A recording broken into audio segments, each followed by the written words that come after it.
Hello, everybody. We're here with Kerry at Brook Park. He is coming from 89th Street and West End from a school called Calhoun School. Calhoun School. And we're here with what? What do we have? Fourth graders. Fourth graders. That's great. And what are you guys here to do today? A couple things. We come to help. In December we came and we helped clean up the park. We did a bunch of different things in the park, just straightening up and organizing under Harry's direction. Then we had a campfire right over here, and I had some marshmallows and stuff. So the kids are coming back in the spring now to see how the park has changed. Obviously, the nature has changed quite a bit since we were last here. And another reason we come, we're meeting some kids from CS 211, which is a local school that our students have been doing pen pals with for the last 6 weeks or so. And so they're going to meet their pen pals in person today. Oh, that's super cool. And is that a particular program that you guys are running within the school? No, it's a program actually called Border Crossers that it's run from outside the school, but it's a friend of someone in the school that runs the program. So the idea is to try and help kids understand what it means to cross borders. So we cross the border from Manhattan to the Bronx. That's one border, but thinking more about social borders and ethnic and cultural borders to help the kids to understand more about other cultures and other people in the city. Yeah, I think that's really great. If you have any more information on that later, I'd like to touch bases with you on that. I'd like to, yeah. Also, what do you do? What type of? I'm a fourth grade social studies teacher. So my social studies curriculum consists of it's the history of New York City, basically. So we started way back with the Lenape Indians. Mm-hmm. Then we looked at New Amsterdam when the Dutch first came and settled, the Europeans came, and then we looked at, and it sort of jumps around a little bit, but then it jumped to the Civil War period and the start of like major European immigration other than English and Scottish and stuff. So we looked at Irish and the Chinese and a bunch of other groups. Then we moved into the civil rights period. So it kind of jumps around. They're fourth graders, so you can sort of whip around and get touch on a lot of topics. How long have you been teaching? 12 years.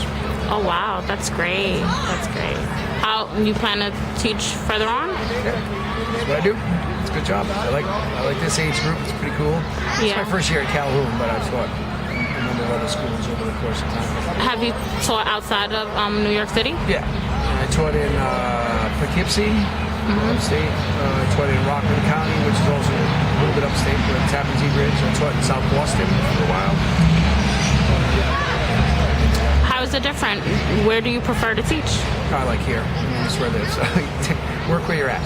So yeah. That's why I say kids are kids, you know. I mean, I don't try and look for the differences or say one's better than the other. They're just different places.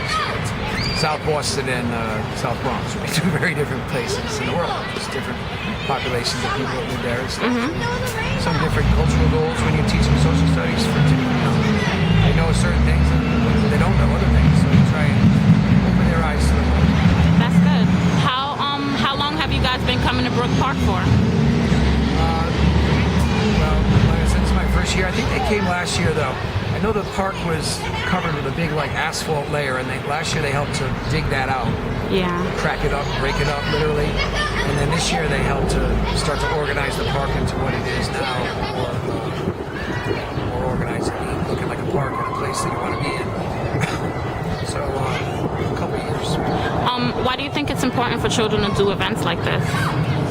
Usually important. Well, first to understand, they're city kids, so to understand the need for clean, healthy, outdoor, green space. Yeah. The city is huge, first of all.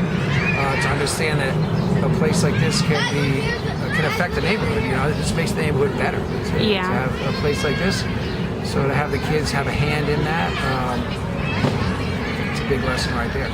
And then today, obviously, they're going to meet kids from CS 211. I looked online. There's a website I looked at that gives the sort of ethnic breakdown of the school, and our school and their school are very different. So, the majority of our school kids are white, and the majority of their school kids are kids of color. So really interesting to share that simple fact. And the kids were very interested in it, in that fact. You know, they wanted to know, well, what's our school breakdown to when I showed them the other school. And they were like 80-something% kids of color. We're basically almost opposite, like 75% white. Okay. We have kids of color, we have Latino and Asian, and we have a blend, but it's the proportions are much different. So for the kids just to know that other neighborhoods in the city are not like the neighborhoods where they come from is for them to know. That's great. Well, I'd like to thank you for giving me an opportunity to interview you and let us know what you guys are here for. And thank you. Great. Bye-bye. Thanks.